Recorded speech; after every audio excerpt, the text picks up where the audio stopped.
குட்டீஸ், இன்னைக்கு நம்ம பார்க்க போகிற டாபிக் வந்து peer to peer network cryptography. Peer to peer நெட்வொர்க்னா என்ன, கிரிப்டோகிராஃபினா என்ன, பீர் டு பீர் நெட்வொர்க்கில் எதுக்கு நம்ம கிரிப்டோகிராஃபியை யூஸ் பண்ணுறோம். ஸோ இதை மாதிரியான கொஸ்டின்ஸோட ஆன்சர் எல்லாத்தையுமே இந்த செஷனில் நம்ம பார்க்க போகிறோம். ஓகே, பீர் டு பீர் நெட்வொர்க்கை பற்றி நம்ம ஆல்ரெடி போன வீடியோவிலே பார்த்துருக்கோம். பீர் டு பீர் நெட்வொர்க் வந்து ஒரு டிஸ்ட்ரிபியூட்டட் நெட்வொர்க். இப்போ ஒரு டேட்டா இல்லைனா வந்து ஒரு லெட்ஜர் இருக்குது அப்படின்னா பீர் டு பீர் நெட்வொர்க்கில் அந்த டேட்டாவோட காப்பியும் லெட்ஜரோட காப்பியும் எல்லாருக்கிட்டையுமே இருக்கும். பிளாக் செயின் டெக்னாலஜியில் ஒரு 1000 மெம்பர்ஸ் கனெக்ட் ஆகியிருக்காங்க அப்படின்னா அந்த 1000 மெம்பர்ஸ்கிட்டையுமே அந்த டேட்டா பேஸும் அந்த லெட்ஜரும் இருக்கும். யார் வேணால் எப்போ வேணால் அதை ஆக்சஸ் பண்ணி பார்த்துக்கலாம். ஓகே, இந்த பீர் டு பீர் நெட்வொர்க் வந்து ஒரு புது கான்செப்டா அப்படின்னு கேட்டிங்கன்னா கிடையாது.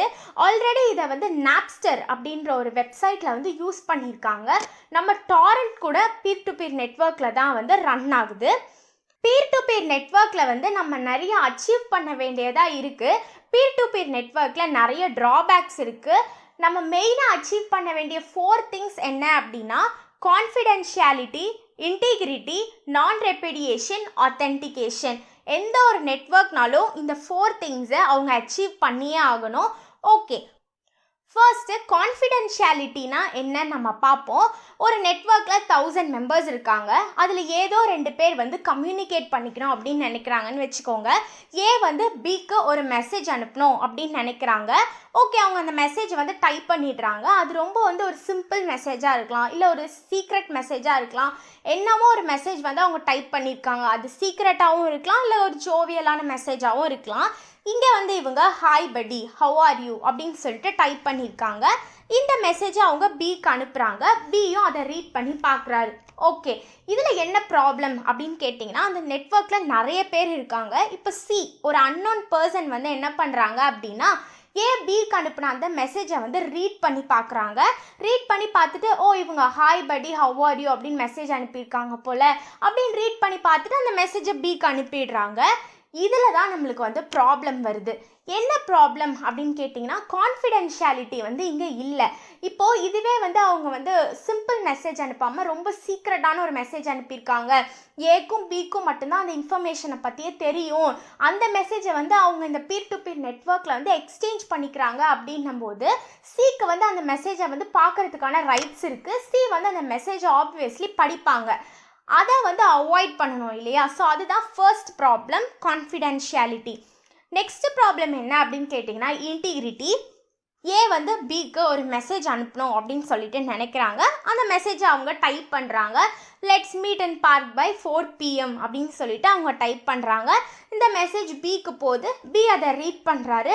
ஓகே, இது வந்து நார்மலாக நடக்க வேண்டிய ஒரு ப்ராசஸ். இப்போ என்ன நடக்கும் அப்படின்னு பார்த்தீங்கன்னா சி அப்படின்ற ஒரு கேரக்டர் நடுவில் வராங்க. சிக்கு ஆத்தென்டிகேஷன் இருக்குது. அதாவது சி வந்து அந்த மெசேஜை ரீட் பண்ணிக்கலாம், அதில் எடிட் பண்ணிக்கலாம், என்ன வேணால் பண்ணிக்கலாம். இப்போ சி என்ன பண்ணுறாங்க அப்படின்னா அந்த மெசேஜை படித்து பார்க்குறாங்க. Let's meet in park by 4 PM. இவங்க படித்து பார்த்தது மட்டும் கூட பரவாயில்லைங்க. ஆனால் அவங்க என்ன பண்ணுறாங்க அப்படின்னா 4 PM 5 PMனு சேஞ்ச் பண்ணிடுறாங்க. சேஞ்ச் பண்ணிவிட்டு இந்த மெசேஜை வந்து பிக்கு அனுப்புகிறாங்க. இப்போ பி வந்து அதை ஓப்பன் பண்ணி படிக்கிறாரு. Let's meet in park by 5 PM அப்படின்னு சொல்லிட்டு இருக்குது. இப்போ பிக்கு வந்து என்ன தெரியும் அப்படின்னா வந்து பிக்கு ஒரு மெசேஜ் அனுப்பிச்சிருக்காங்க. Let's meet in park by 5 PM அப்படின்னு சொல்லிட்டு தான் அனுப்பிச்சிருக்காங்க அப்படின்னு சொல்லிட்டு தான் பி நினச்சிட்டு இருப்பாரு. என்ன நினச்சிட்டு இருப்பாங்க, நம்ம 4 PMக்கு மெசேஜ் அனுப்பணும் அப்படின்னு சொல்லிட்டு நினச்சிட்டு இருப்பாங்க.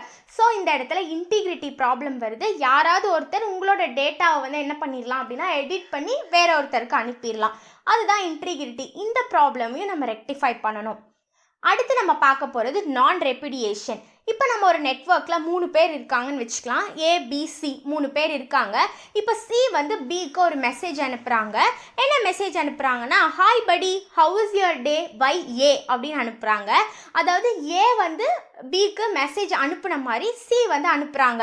Hi buddy, how is your day bye அப்படின்னு சொல்லிட்டு போட்டுடுறாங்க. ஸோ யாரோ ஒருத்தர் மெசேஜ் அனுப்புகிற மாதிரி இவங்க ஒரு ஃப்ராட் மெசேஜை வந்து அனுப்புகிறாங்க. சி வந்து இதை பி பார்த்து படிச்சுட்டு என்ன பண்ணுறாரு அப்படின்னா அவர் வந்து தான் நம்மக்கிட்ட கேள்வி கேட்டிருக்காங்க போல் அப்படின்னு சொல்லிட்டு அவர் ஏக்கு ரிப்ளை பண்ணுவார். இது வந்து ஒரு தப்பான விஷயம்.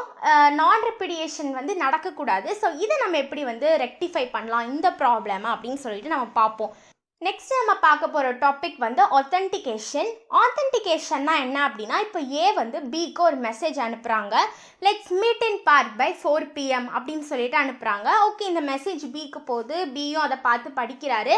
ஓகே, இப்போ பி வந்து ஏக்கு ஒரு மெசேஜ் அனுப்புகிறாரு. நீ தான் இந்த மெசேஜ் எனக்கு அனுப்புனியா அப்படின்னு கேட்குறாங்க. இப்போ ஏ என்ன பண்ணுறாங்கன்னா அப்படியே பல்ட்டி அடிச்சிடுறாங்க. நான் அந்த மெசேஜை வந்து உங்களுக்கு அனுப்பலையே அப்படின்னு சொல்லிட்டு சொல்கிறாங்க. ஸோ இந்த இடத்துல வந்து பிக்கு ஒரு கன்ஃபியூஷன் வரும். ஏ கிட்ட இருந்து தான் அந்த மெசேஜ் வந்தது, அப்போ எப்படி ஏ வந்து அந்த மெசேஜை நான் அனுப்பலை அப்படின்னு சொல்லிட்டு சொல்கிறாங்க அப்படின்னு சொல்லிட்டு அவருக்கு ஒரு கன்ஃபியூஷன் வரும். இந்த இடத்துல வர்ற ப்ராப்ளம் தான் ஆத்தென்டிகேஷன், அதாவது பல்ட்டி அடிக்கிறது. நான் அதை பண்ணவே இல்லை அப்படின்னு சொல்லிட்டு சொல்கிறது. இது வந்து ஒரு 1000 மெம்பர்ஸ் இருக்க முடியும், யார் வேணால் ஆக்சஸ் பண்ணிக்க முடியும் அப்படின்ற டைமில் இந்த ப்ராப்ளம் வந்து கன்ஃபார்மாக வரும், ஆத்தென்டிகேஷன். இதெல்லாம் சால்வ் பண்ணுறதுக்காக வந்த கான்செப்ட் தான் கிரிப்டோகிராஃபி. கிரிப்டோகிராஃபியை வந்து நீங்கள் ரெண்டாக பிரிச்சிங்க அப்படின்னா கிரிப்ட்கிராஃபி அப்படின்னு ரெண்டாக பிரிக்கலாம்.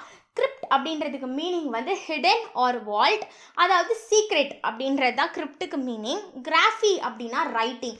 ஸோ சீக்ரெட்டாக எழுதுறதுக்கு பேர் தான் கிரிப்டோகிராஃபி, இல்லைனா மறைச்சி வச்சு எழுதுறதுக்கு பேர் கிரிப்டோகிராஃபி. கிரிப்டோகிராஃபியில் வந்து 2 டைப் இருக்குது. அதாவது இந்த மாதிரி ஹிடன் ரைட்டிங்க்கு வந்து 2 டைப் இருக்குது. ஒன்று வந்து என்கிரிப்ஷன், இன்னொன்று வந்து டீக்ரிப்ஷன். இது ரெண்டுத்தையும் நம்ம சேர்த்து பண்ண போகிறோம். என்கிரிப்ஷன் டீக்ரிப்ஷன்னா என்ன அப்படின்னு கேட்டிங்கன்னா, இப்போ ஏ வந்து பிக்கு ஒரு மெசேஜ் அனுப்பணும் அப்படின்னு சொல்லிட்டு நினைக்கிறாங்க. ஏன் என்ன பண்ணுறாங்க அப்படின்னா ஒரு மெசேஜ் எழுதுகிறாங்க, ஏதோ எழுதுகிறாங்க, hi buddy how are you அப்படின்னு சொல்லிட்டு எழுதுகிறாங்க. அது வந்து ரீடபிள் ஃபார்மேட்டில் இருக்குது. இப்போ அந்த ஃபார்மேட்டை அவங்க வந்து என்கிரிப்ட் பண்ணுறாங்க. எப்படின்னா நான் ரீடபிள் ஃபார்மேட்டுக்காக மாற்றுறாங்க. ஏதாவது ஒரு பசில் மாதிரியோ இல்லை சம்திங் மாதிரி அதை வந்து மாற்றுறாங்க. அந்த நான் ரீடபிள் ஃபார்மேட்டுக்கு பேர் என்ன அப்படின்னா சைஃபர் டெக்ஸ்ட் அப்படின்றது தான் அதோட பேர். ஸோ வாசிக்க முடிஞ்ச ஒன்றை வாசிக்க முடியாததை அவங்க வந்து என்கிரிப்ட் பண்ணுறாங்க. இந்த நான் ரீடபிள் ஃபார்மேட் தான் பிக்கு வந்து போகுது. பி என்ன பண்ணுறாரு அப்படின்னா அதை டீக்ரிப்ட் பண்ணுறாரு. டீக்ரிப்ட் பண்ணால் அவருக்கு வந்து அந்த ஒரிஜினல் கோட் வந்து கிடைக்கும் இல்லையா. ஸோ பசில் மாதிரி அவங்க ஏதாவது அனுப்பிச்சிருக்காங்கன்னா அவர் வந்து அந்த பசிலை சால்வ் பண்ணுவார். சால்வ் பண்ணால் அதோட அவுட்புட் வந்து அவருக்கு கிடைக்கும் ரீடபிள் ஃபார்மேட்டில். பி வந்து அந்த மெசேஜை ரீட் பண்ணிக்கிறாரு. ஓகே, இப்போ வந்து நடுவில் நம்மளுக்கு வந்து ஒரு கொஸ்டின் வருது. இதை வந்து சி டீக்ரிப்ட் பண்ணிட்டீங்கன்னா நீங்கள் என்ன பண்ணுவீங்க? பிகாஸ் அந்த நெட்வொர்க்கில் இருக்க யார் வேணால் பார்த்துக்கலாம் அந்த மெசேஜை. நான் ரீடபிள் ஃபார்மேட்டில் வர்ற மெசேஜை சி வந்து டீக்ரிப்ட் பண்ணிட்டாங்கன்னா அவங்க அந்த மெசேஜ் எப்படினாலும் பார்த்துருவாங்கல்ல அப்படின்னு சொல்லிட்டு கேட்டிங்கன்னா, இதுக்காக கிரிப்டோகிராஃபியில் இருக்க ஒரு கான்செப்ட் வந்து என்னென்னா கீனா என்ன அப்படின்னு சொல்லிட்டு நம்ம பார்க்கலாம். ஏன் வந்து என்ன பண்ணுவாங்க அப்படின்னா ரீடபிள் ஃபார்மேட்டை நான் ரீடபிள் ஃபார்மேட்டாக என்கிரிப்ட் பண்ணும்போது ஒரு கீயை யூஸ் பண்ணி என்கிரிப்ட் பண்ணுவாங்க. அதாவது பூட்டை வந்து மூடிடுறாங்க ஒரு சாவி வச்சு. நெக்ஸ்ட்டு அந்த நான் ரீடபிள் ஃபார்மேட்டை வந்து அவங்க என்ன பண்ணுறாங்கன்னா பிக்கு அனுப்புகிறாங்க. பி வந்து அதை டீக்ரிப்ட் பண்ணுறாரு. அவர்கிட்ட இன்னொரு ஸ்பேர் கீ வந்து இருக்குது, அதே பூட்டோட இன்னொரு சாவி இருக்குது. அவர் வந்து அந்த கீயை வச்சு அந்த இதை வந்து திறந்துடுறாரு. அதை வந்து நான் ரீடபிள் ஃபார்மேட்லேருந்து ரீடபிள் ஃபார்மேட்டாக மாற்றி அதை வந்து அவர் வந்து வாசித்து பார்க்குறாரு.